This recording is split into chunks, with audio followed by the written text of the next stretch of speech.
Pertamanya, marilah sama-sama kita panjatkan kesyukuran, terima kasih dan penghargaan kita kehadrat Allah Subhanahu wa taala di atas curahan nikmat yang Allah Taala cucuri kepada kita. Alhamdulillah, baru sebentar saat ini kita berjaya menunaikan kefarduan solat maghrib secara berjemaah. Dan sebagaimana biasa, sebelum kita memulakan kuliah kita pada malam ini, marilah sama-sama kita berniat iktikaf. Nawaitul i'tikaf fi hadzal masjid lillahi ta'ala. Sahaja aku berintikaf di masjid ini kerana Allah Subhanahu wa taala. Tuan-tuan yang dirahmati Allah sekalian, malam ni kita sambung kembali pengajian kita berkaitan dengan fiqh nikah. Fiqh nikah. Yang kita ambil daripada kitab fiqh mazhab Syafi'i. Yang dalam ni pun ada bermacam-macam alim ulama dinukilkan oleh alim ulama bermacam-macam kaedah, bermacam-macam cara bagaimana untuk melayari alam rumah tangga dengan cara yang terbaik. Bagaimana untuk menjadikan keluarga-keluarga kita ini keluarga yang bahagia insya-Allah. Tuan-tuan yang dirahmati Allah sekalian, apakah yang dikatakan sebagai nikah? Kita terus kepada pengajian kita, apakah yang dikatakan sebagai nikah? Nikah itu dari sudut bahasanya ialah bersatu ataupun berkumpul. Nikah ni bahasa Arab. Bahasa Arab. Yang sebenarnya membawa maksud bersatu ataupun berkumpul.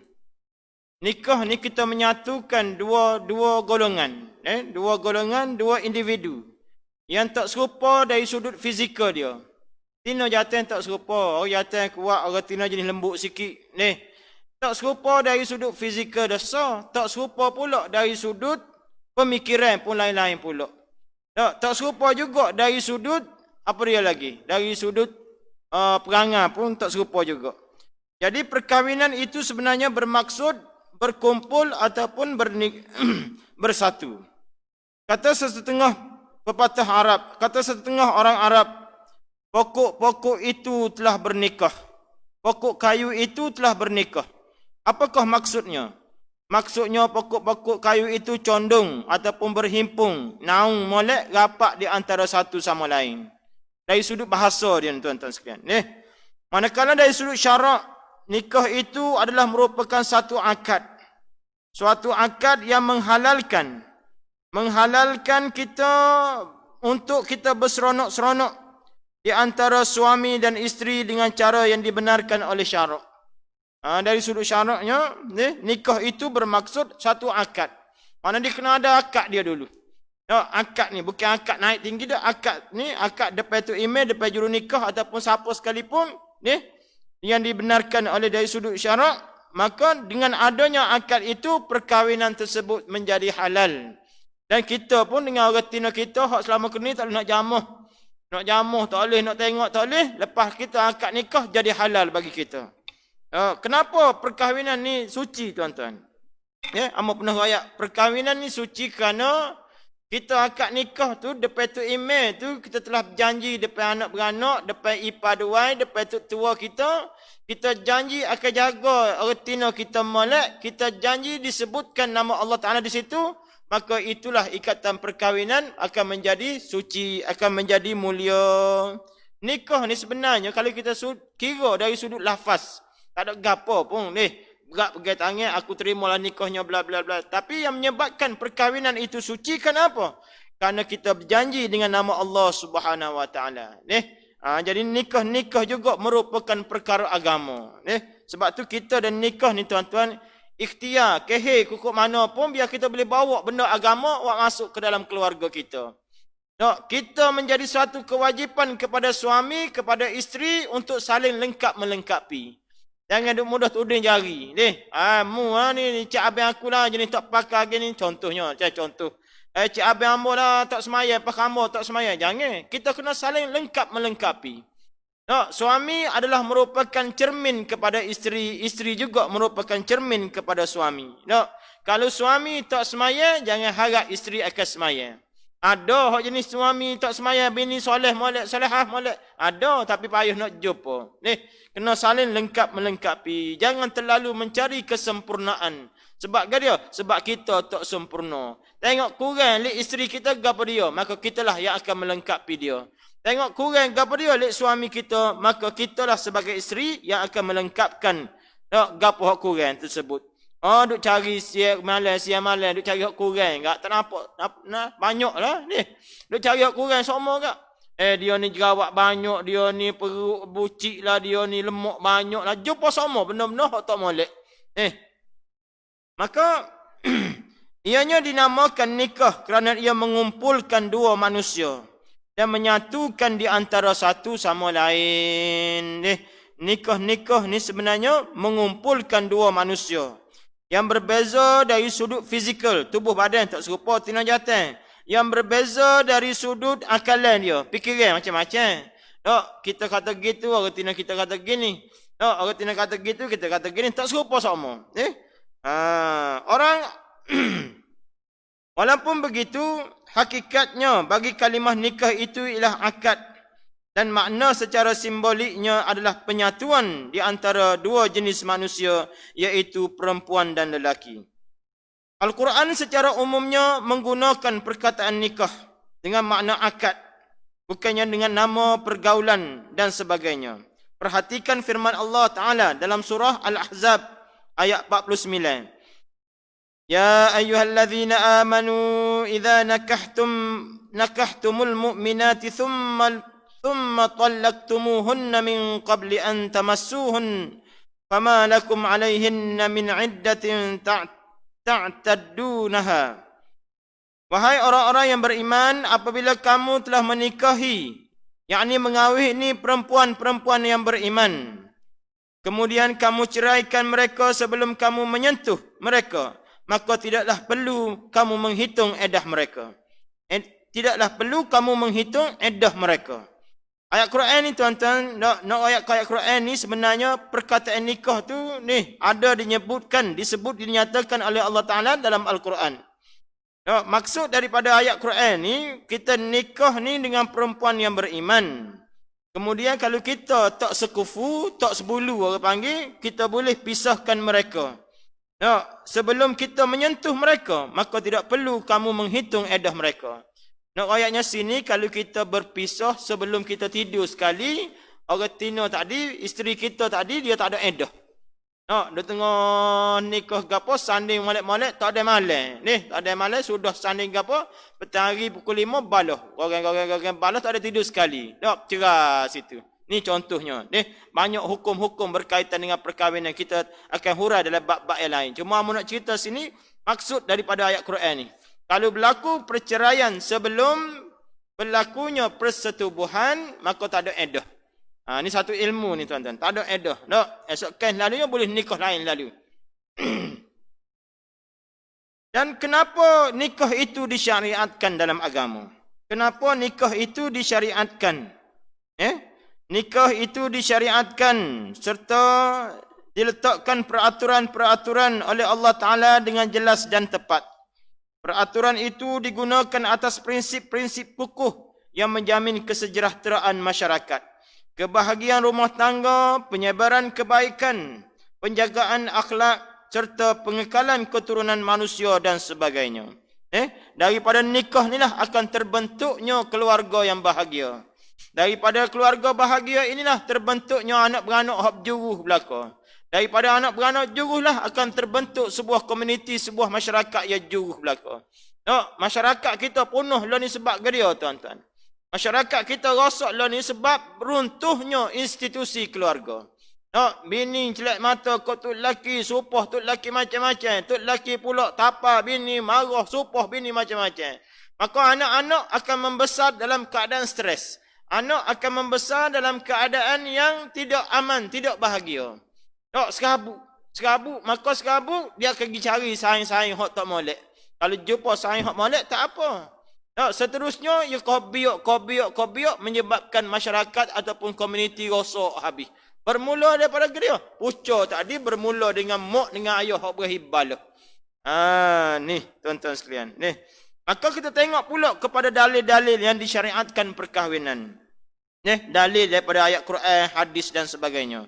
Yang pertamanya daripada ayat Quran. Yang kena nikah ni mari mana? Mari mana nikah ni? Mari daripada Allah Ta'ala perintah daripada, ya Allah Ta'ala telah berfirman dalam Quran, yang ayat Quran ini ada banyak tuan-tuan sekalian. Salah satunya, fankihu ma taba lakum minan nisa'i mathna wal thulatha wa ruba'. Ayat surah An-Nisa ayat 3. Maka kahwinkanlah kamu perempuan-perempuan yang kamu suka. Berkenan di hati 2, 3 ataupun 4. Panjang lagi ayat dia. Begitu juga ayat Quran. Wa ankihul ayama minkum wassalihin min ibadikum wa imaikum. Surah An-Nur ayat 32. Dan kahwinlah orang-orang yang bersendirian. Maksud sendiri ini bujang. Di antara kamu dan hamba sahaya, lelaki dan hamba sahaya perempuan yang soleh dan solehah. Zaman dulu kan, orang boleh nikah dengan hamba-hamba. Tak kira lah hamba jantan ke tina ke. Maksudnya ini daripada petikan ayat Quran, 2 petikan ayat Quran yang menyatakan bahawa nikah ni disyariatkan. Begitu juga daripada hadis. Nikah-nikah ni pun ada hadis yang membicarakan soal perkahwinan. Suatu hadis yang popular. Suatu hadis yang rajin orang duk baca. Ya ma'syaras syabab, man istata'a minkumul ba'ah. Wahai para pemuda, siapa-siapa di kalangan kamu yang berkemampuan, maka hendaklah dia berkahwin. Lebih kurang ayat dia gitu. Kerana perkahwinan itu lebih menutup pandangan mata dan menjaga kemaluan kita. Sesiapa yang tidak berkemampuan, hendaklah dia berpuasa kerana puasa adalah pendinding bagi dia. Ini antara hadis-hadis yang mensyariatkan perkahwinan. Begitu juga yang ketiga, nikah-nikah ini juga adalah merupakan sepakat ijma' ulama. Di sepanjang zaman bersepakat bahawa perkahwinan merupakan antara syariat Allah Subhanahu Wa Taala. Allah Taala buat kita ni tuan-tuan, Allah Taala tahu. Kita manusia ni lebih mana kurang mana. Allah Taala tahu. Manusia ni sampai suatu tahap dia akan berminat kepada lawan jenis dia. Ini sunnatullah, fitrah dia lagu tu. Dia akan berminat kepada lawan jenis. Hak jantan minat ke hak tina minat ke hak jantan. Bila-bila minat pun dia tak boleh langgar gitu. Dia ada agama sebagai break, agama sebagai dinding yang menyekat. Maka Allah Ta'ala buat mari suatu cara alternatif yang boleh kita duduk sekali dengan orang tina namanya perkahwinan. Maka bagi orang-orang yang tak ada iman tuan-tuan, benda iman ni tak ada, agama tak ada, maka dia duduk sekali dengan orang tina, pakai duduk dengan gitu. Zina, siamalan. Tak, puas dengan hak ni, pergi dengan hak ni, puas dengan hak ni, dengan hak ni. Nampak hinanya. Nampak serupa lembu kurban, nampak serupa dengan haiwan. Maka Allah Ta'ala buat mari suatu syariat kepada kita, kerana Allah Ta'ala tahu manusia ni sampai suatu masa dia akan berminat. Dia akan berminat sampai suatu masa dia suka kepada lawan jenis dia. Maka Allah Ta'ala buat mari perkahwinan untuk menghalalkan kita duduk sekali dengan orang tina tu. Maka hikmah perkahwinan itu yang pertamanya menyahut seruan fitrah manusia yang telah difitrahkan oleh Allah Subhanahu Wa Taala. Allah Ta'ala telah ciptakan manusia serta membekalkan mereka dengan agama dan juga dengan perkara-perkara yang lain. Tetapi dalam masa yang sama manusia itu sampai masanya akan ada keinginannya kepada wanita ataupun lelaki. Inilah merupakan fitrah yang Allah Ta'ala beri kepada manusia. Oleh kerana Islam itu merupakan agama fitrah, agama suci, agama yang comel. Maka Islam itu syariatkan perkahwinan untuk menyahut seruan fitrah yang terpahat dalam jiwa manusia. Manusia ni kan, yang sempurna lah. Dia tak boleh duduk seorang. Dia tak boleh duduk seorang yang namanya tina ke, nama jantan tak boleh duduk seorang. Dia kena berkeluarga ke mana pun. Dia mesti kena ada pasangan dia. Sebab kita perhatikan alam semesta ini yang Allah Ta'ala buat. Tengok lembu kubah, dia ada pasangan dia. Hatta malam pun ada pasangan dia namanya siang. Malam lawan dia siang. Tinggi lawan dia rendah. Besar lawan dia kecil. Begitu juga manusia jantan, dia kena ada pula orang tina.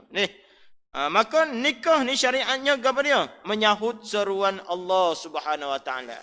Amaraya awal-awal tadi tuan-tuan, nikah-nikah ni juga merupakan perkara agama. Jangan kita nampak agama ni janggut panjang, pakai jubah semayan. Tak, agama ni luas cara hidup. Maka kita lah ni soalnya lagu mana nak bawa benda agama ke dalam rumah tangga kita. Agar kita dengan nikah ni kita kau dekat dengan Tuhan. Bukan sebab nikah ni kau jauh dengan Tuhan dok. Ada orang tuan-tuan, orang yang tertentu masa muda rajin mari ke masjid. Di pondok nadah situ, nadah sini, dok. Dan nikah, dok jadi seluruh tak tahulah ke mana, mati ke hidup tak tahulah ke mana. Ni. Masa bujang rajin tubik dengan saing-saing ke apa dok. Contoh ni ayat ni. Dan nikah senyak tak tahulah ke mana, hidup ke mati dok. Ni. Dok, sebenarnya dengan perkahwinan itu sebenarnya kita boleh digunakan untuk kita kau dekat dengan Tuhan. Nak buat lagu mana cara? Kena pakak-pakak fikir. Ni. Yang pertama, syariat daripada perkahwinan itu, Allah Ta'ala nak suruh kita sahut seruan syariat agar kita ini, dengan kita berkahwin itu, menyebabkan kita semakin comel agama kita. Yang keduanya, hikmah daripada perkahwinan itu akan melahirkan keturunan yang soleh dan solehah dan anak-anak yang berakhlak mulia untuk masyarakat Islam. Islam menggalakkan umatnya mempunyai keturunan yang ramai. Bahkan Nabi SAW berbangga-bangga di akhirat esok mempunyai umat yang ramai. Dan perkahwinan juga merupakan antara sunnah Nabi SAW. Dengan nikah ni keturunan yang molek akan lahir. Kalau tak nikah lagu mana agak-agak. Sebab tu tuan-tuan, agama ni jaga kita. Agama ni jaga kita. Kalau tak menikah, agama tak ada. Nak bing kalau mana tak tahu. Boleh anak, moga gawe ramai. Anak ni nak bing kepada siapa tak tahu. Tak tahu nak bing kepada siapa, tak tahu benih siapa yang dikandungkan ni. Nampak hina bunyi. Lembu kurban tak apa, dia tak payah pakai kad nalan, tak payah pakai surat beranak. Tapi lembu lah ni ada surat beranak ni. Dia kena ada lembu siapa-siapa ni. Manusia ni, kalau dia keturunan dia tak jelas, bunyi lagu lain lalu. Bunyi lagu lain lalu. Tak apa comel jadi. Keturunan manusia akan rosak. Firman Allah, sabda Nabi SAW yang bermaksud, kahwinilah perempuan yang pengasih dan penyayang, yang mampu melahirkan anak-anak yang ramai. Kerana sesungguhnya aku akan berbangga dengan umatku yang ramai pada hari kiamat esok. Nabi berbangga, tuan-tuan sekalian, daripada umat dia yang ramai, hasil daripada perkahwinan yang molek. Begitu juga masyarakat yang dipenuhi dengan anak-anak yang dibesarkan di dalam didikan ibu bapa yang pengasih dan penyayang, serta mengetahui bagaimana untuk membentuk akal dan kebolehan anaknya, adalah lebih baik daripada masyarakat yang dipenuhi dengan generasi yang lahir daripada perbuatan zina. Dengan nikah ni anak-anak tak serabut kau benda lain. Tak, kalau orang tanya, mana abahmu? Abah aku nama sekian, bin sekian, kerja sekian, jelas dia boleh royak. Mana makmu? Ada mak amu nama sekian, bin sekian, duduk mana? Dia boleh royak. Tapi kalau lah mak dan ayah ni tak ada. Kalau agama ni tak jaga, maka budak-budak ni akan tertekan perasaan dia. Orang tanya ayah mana ayah? Ayah tak tahu mana. Siapa nama ayah? Tak tahu nama ayah gapo, tak kenal pun ayah. Maka jiwa anak-anak akan tertekan. Ayatnya yang kedua ni tuan-tuan, disyariatkan perkahwinan itu untuk melahirkan keturunan yang molek, menjaga keturunan manusia. Yang ketiganya disyariatkan perkahwinan itu untuk mewujudkan ketenangan jiwa dan ketenteraman rohani manusia itu. Perkahwinan yang mengikut syar'i akan menghasilkan ketenangan jiwa dan ketenteraman diri kita sendiri. Firman Allah Ta'ala, "Wa min ayatihi an khalaqalakum min anfusikum azwajan litaskunu ilaiha wa ja'ala bainakum mawaddatan wa rahmah. Inna fi dzalika laayatin liqaumin yatafakkarun." Surah Ar-Rum. Tanda-tanda antara kekuasaan Allah Ta'ala adalah Dia menciptakan kamu, wahai kaum lelaki, isteri-isteri daripada jenis kamu sendiri, supaya kamu bersenang-senang dengannya, hidup mesra dengannya. Bini kita ni manusia juga. Bukannya lembu kubal. Kalau lembu kubal lagu mana nak mari nanak kita? Nak pakai kain baju lagu mana? Tapi Allah Ta'ala buat molek nah. Allah Ta'ala buat comel nah. Isteri kita merupakan manusia juga. Supaya ke dia? Supaya kamu bersenang hati dan bermesra dengannya. Dan Allah Ta'ala juga jadikan di antara kita itu perasaan kasih sayang dan belas kasihan. Yang mengikat kita dalam perkahwinan ni tuan-tuan, kerana dia, kerana satu benda yang Allah Ta'ala bagi yang cukup mahal, namanya kasih sayang. Namanya kasih sayang. Orang gua Muslim sanggup tinggal harta, sanggup tinggal adik-beradik, sanggup tinggal sayang sahabat, mak dengan ayah, mari cokoh duduk Bukit Marok. Apa? Sebab suami dia orang Bukit Marok. Bapa dia tinggal sayang sahabat dia. Bapa dia tinggal keluarga adik-beradik dia. Kenapa? Kerana sayangnya dia kepada suami dia. Ni. Yang mengikat kita, suami isteri ni, ada suatu benda yang mulia yang namanya kasih sayang. Kasih sayang ni mahal, tuan-tuan sekalian. Mahal benda kasih sayang ni. Dan tak ada kasih sayang, itulah dia berona jadi. Nanok dok, gapo dok. Sebab ke dia? Sebab kasih sayang sekian luntur. Sebab tu kita lah ni dalam rumah tangga kena fikir lagu mana nak suruh subur semua kasih sayang. Nak we hadiah ko, we kain baju ko, puji semua ko, kecek ko. Ni. Dan tak kecek dalam rumah tangga ni, komunikasi tak ada ni akan rosak rumah tangga. Akan rosak hubungan. Senyap, cetung, tak ada kecek ke apa. Udah lalu tuan-tuan sekalian. Ini kaedah dia. Jadi manusia itu ditambat dengan suatu benda namanya kasih sayang. Sebab itulah benda kasih sayang ni, Allah Ta'ala bagi kau retina lebih. Allah Ta'ala bagi kau retina lebih kasih sayang ni. Kerana kasih sayang lah, dia sanggup beranak seorang setahun. Siapa dia nak beranak orang jantan? Terakat tangan, tak ada serabut. Sakit beranak ni. Tapi bila-bila sakit, dia boleh lagi seorang setahun. Kerana dia? Kerana sayang dia kepada suami dia. Kerana sayang dia kepada keluarga dia. Beranak-beranak ni tuan-tuan sekalian, memeh kata telur je tanduk. Tanyalah retina. Sakit lah, gelepar lah. Siapa dia? Rajin kita tengok retina dia beranak. Lama dah tak beranak dah tua dah lah ni. Dah hak tambah muda dululah maksud hambanya. Bila-bila sakit itu tak serik. Tak ada pengan tu pula kenapa tuan-tuan? Kerana kasih sayang tu. Kalau Allah Ta'ala cabut kasih sayang tu, maka rosaklah rumah tangga kita. Begitu juga indahnya bahasa Al-Quran dalam menggambarkan keperluan manusia kepada perkahwinan. Allah Ta'ala berfirman, Hunna libasul lakum wa antum libasul lahun. Hunna libasul lakum wa antum libasul lahun. Mereka itu, yakni isteri kamu, adalah pakaian bagi kamu dan kamu juga adalah pakaian bagi mereka. Tak dia wawa kata dah tuan-tuan. Suami isteri adalah cerminan kepada masing-masing. Kita tengok bini kita lagu tu lah keadaan diri kita. Tengok suami kita lagu tu lah keadaan kita. Sebab tu kita ni kena kira lagu-lagu mana, biar pakaian kita ni duduk pada retina ni dengan pakaian yang molek. Kalau kita juruh, insya-Allah retina kita juruh juga. Kalau kita jenis rajin sembahyang baik, insya-Allah retina kita bahkan kepada anak cucu akan menatu dan sebagainya akan jadi juruh belaka, jadi rajin sembahyang juga. Sebab ke dia? Sebab mari daripada contoh yang terbaik. Daripada perkahwinan juga syariatnya akan mampu kita jaga akhlak daripada runtuh dan rosak. Apabila manusia dilarang daripada berkahwin, dia akan memenuhi keperluan nafsunya dengan cara yang haram. Semua orang tahu dengan jelas bahawa zina adalah perbuatan yang keji, yang tidak berakhlak, boleh merosakkan keharmonian rumah tangga, mencabul kehormatan dan menyebarkan wabak penyakit yang banyak. Syariat daripada perkahwinan ya tuan-tuan, faedah daripada kahwin-kahwin ni apa dia? Nikah-nikah ni jaga akhlak daripada runtuh dan rosak. Lagu mana kalau nikah ni tak ada lagu mana? Berkali lebih hina pada lembu kobar. Kita tengok di negara-negara barat lah ni Sebab tu Allah Ta'ala berfirman tuan-tuan, ulaika kal an'am bal hum adall. Ulaika kal an'am bal hum adall. Mereka itu sebagaimana haiwan.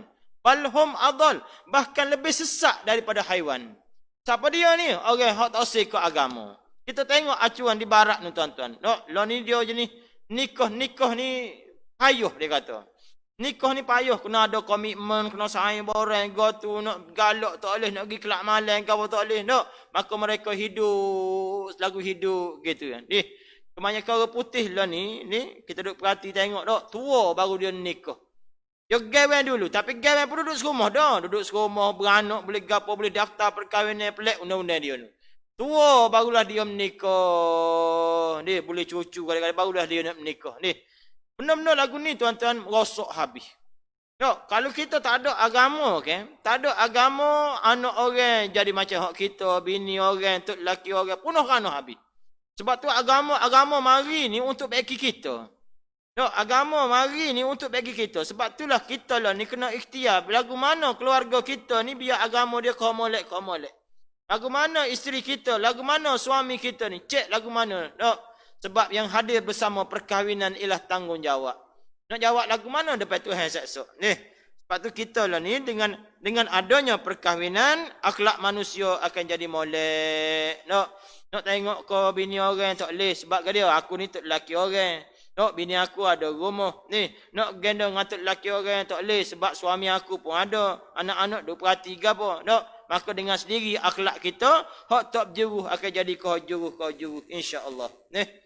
Yang kelimanya hikmah daripada perkahwinan itu akan dapat menjaga kesempurnaan dan kesejahteraan keturunan manusia. Kesempurnaan dan sejahteranya keturunan manusia. Keturunan manusia ni jadi molek belaka. Ni, jelas. Kalau ada cucu kau cicik pun, dia titih saka, titih baka tu, dia akan jelas belaka. Tidak kata, ni tak tahu ayah siapa tu, siapa dok, melainkan dia akan jelas belaka. Begitu juga Allah Ta'ala telah tentukan bahawa manusia itu berasal daripada kedua ibu bapa. Manusia siapa sekalipun. Ni, raja, kau hamba, kau tukang kebun, kau dia tu okey, kau siapa, kau dia akan berasal daripada mak dan ayah. Akan ada mak dengan ayah itu. Benar jelas. Maka kita sedia maklum bahawa Islam itu haramkan lelaki dan perempuan hidup bersama melainkan dengan ikatan perkahwinan yang sah mengikut syari'i. Dia ada syarat-syarat dia pula. Mentah kau bini aku ni hukum mana kak? Tak, benda-benda hak tak sepatutnya berlaku. Tu lelaki aku ni hukum mana kak? Ikut aku nak kena sopoh kau gapo? Jangan. Dia ada pula undang-undang dia kat tu pula. Ni.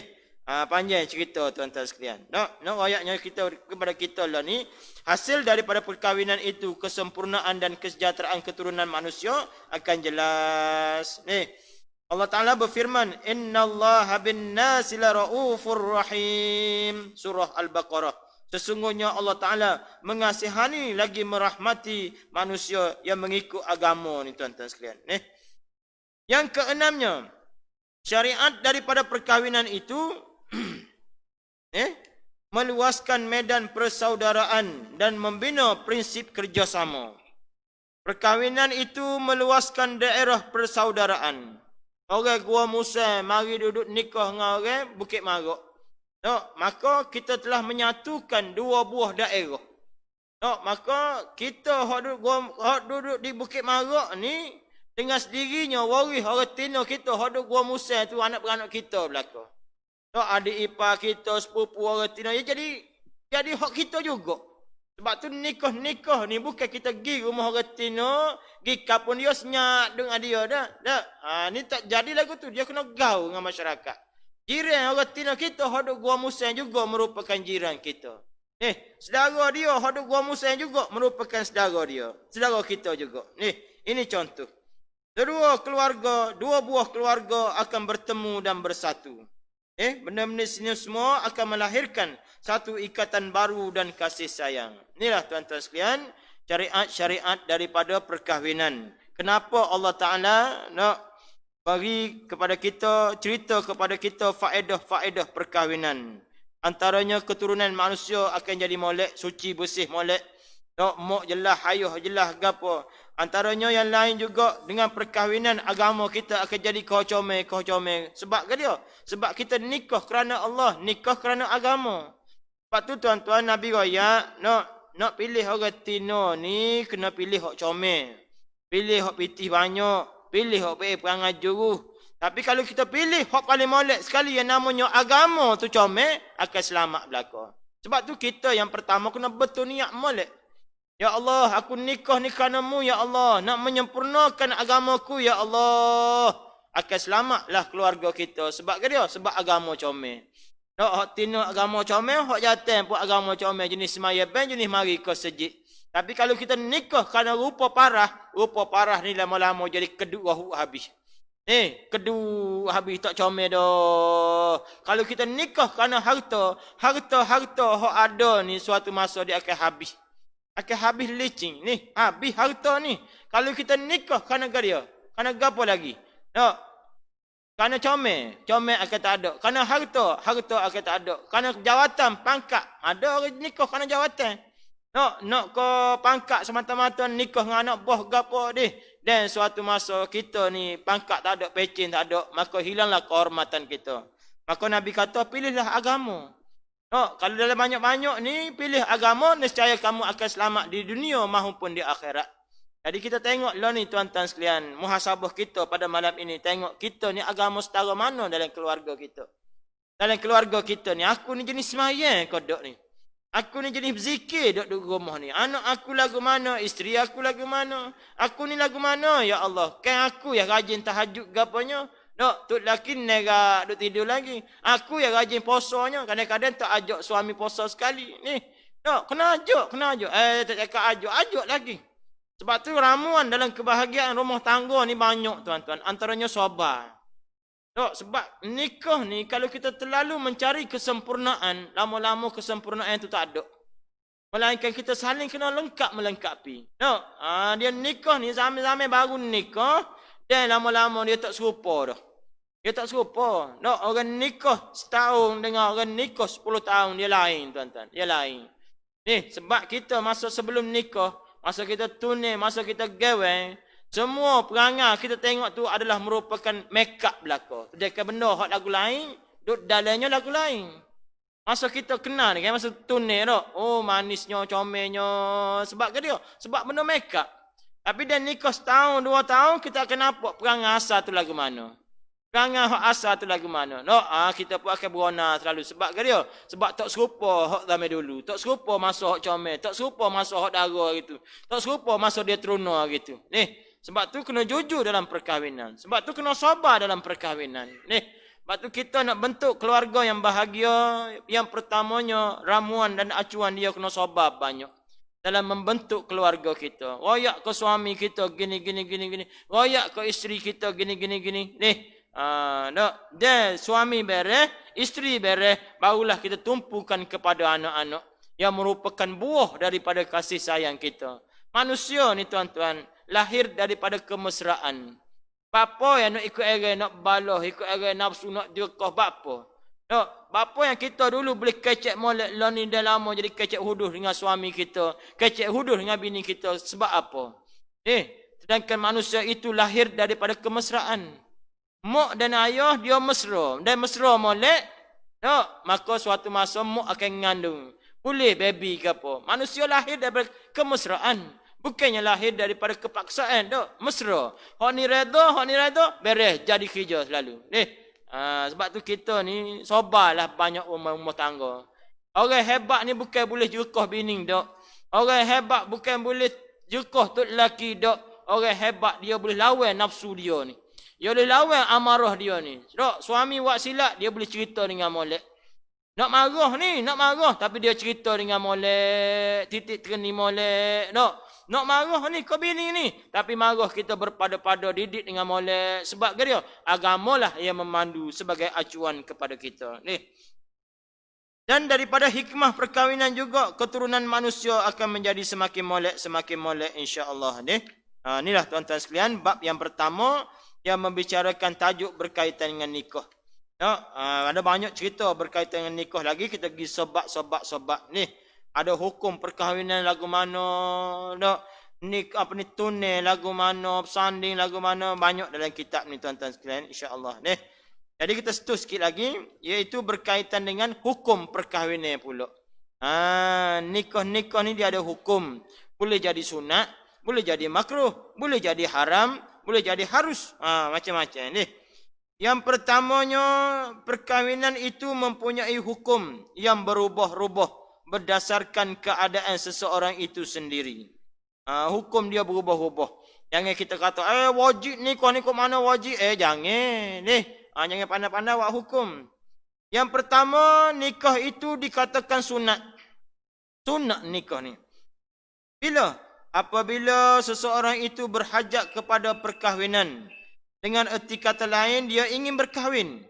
Ada kemampuan zahir dan batin. Dan mas kahwin. Kehidupan dia, gapo isteri dia, gapo dia boleh jaga belaka. Dan dia tidak akan terjerumus ke dalam perkara maksiat jika tidak berkahwin. Dalam keadaan ini, perkahwinan itu baginya, nikah itu baginya adalah sunat.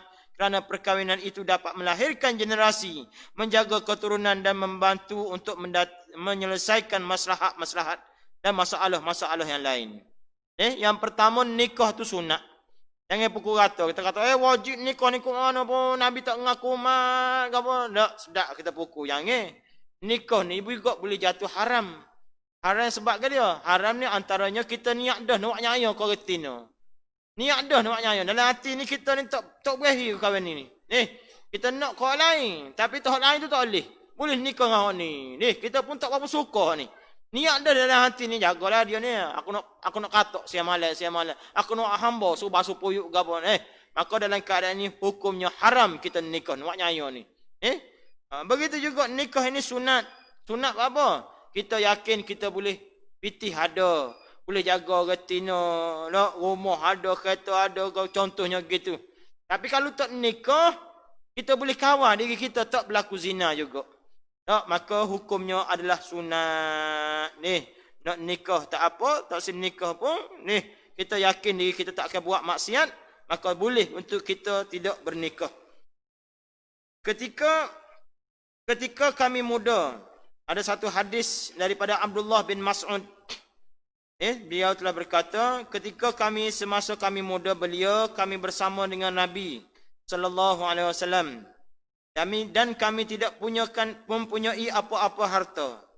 Maka baginda telah berkata kepada kami, wahai sahabatku para pemuda, jika kamu mampu, hendaklah kamu berkahwin. Sesungguhnya perkahwinan itu lebih menutup pandangan mata dan lebih menjaga kemaluan. Sesiapa yang tidak mampu, hendaklah dia berpuasa, kerana puasa itu adalah pendinding baginya. Di sini Nabi SAW menunjukkan sabdanya tadi kepada sekelompok sahabat orang-orang muda ni, yang bertekad untuk tidak berkahwin. Ada sahabat-sahabat, ada 3-4 orang ni, dia tengok Nabi duduk dakwah, Nabi duduk apa, dia mari semangat. Mari semangat, dia kata kalau dia nikah kena kelik rumah pula, dan nikah kena jaga anak, jaga bini gapo, nak jihad tak boleh lah, nak perang tak boleh lah gapo, nak semayang pun tak boleh, tahajud pun tak boleh. Maka dia pun berazam, ginilah kita tak payah nikah lah. Tak payah nikah, kita ni pakar tak payah nikah, pakar semayang kerjaan kita ni. Tak secara koretina, tak secara. Maka Nabi dengar benda ni tuan-tuan sekalian, Nabi kata tak boleh. Mu kena nikah juga. Kerana nikah ni antara sunnahku. Jadi tuan-tuan sekalian, cakap tu dululah malam ni. InsyaAllah episod yang akan datang, hari-hari yang akan datang, kuliah yang akan datang, InsyaAllah kita sambung lagi berkaitan dengan hukum perkahwinan. Dia ada sunat, dia ada makruh, dia ada afdal tidak berkahwin. Afdal berkahwin ataupun wajib kita nikah. Bila kita wajib menikah ni? Apabila kita ni tak boleh nak beribadat, tak boleh nak beramal ibadat, tak tenang jiwa serabut sama ni, naluri ataupun nafsu kita menggebu-gebu sama, tengok kotian api pun nampak gelenok macam retina ni. Ada sampai tahap ni kita kena afdal berkahwin, wajib atas kita berkahwin. Bahkan kalau tak nikah, dosa pula jatuh atas kita. Sebab nak semayang tak boleh duduk teringat kau retina. Akak takbir duduk nampak kau retina. Akak nak sujud nampak kau retina. Benda lagu ni kena nikah. Tapi tidak bermakna dengan nikah tu amal ibadat kita jadi sempurna dah. Dengan nikah juga kita kena tambah lagi amal ibadat yang kita buat sebelum ni. Ramai orang lah ni dan nikah semayang bank apa sejik apa tak mari dah. Sebelum nikah rajin mari ke sejik. Inilah masalah yang berlaku di kalangan kita. Jadi tuan-tuan sekalian, sekat tu dulu, insyaAllah ada temuan, kita jumpa semula dalam episod yang akan datang, membicarakan fiqh berkaitan perkahwinan, insyaAllah. Wabillahi taufiq wal hidayah. Assalamualaikum warahmatullahi ta'ala wabarakatuh.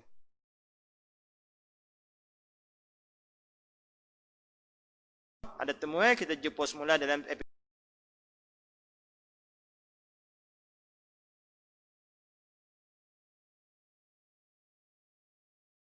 God.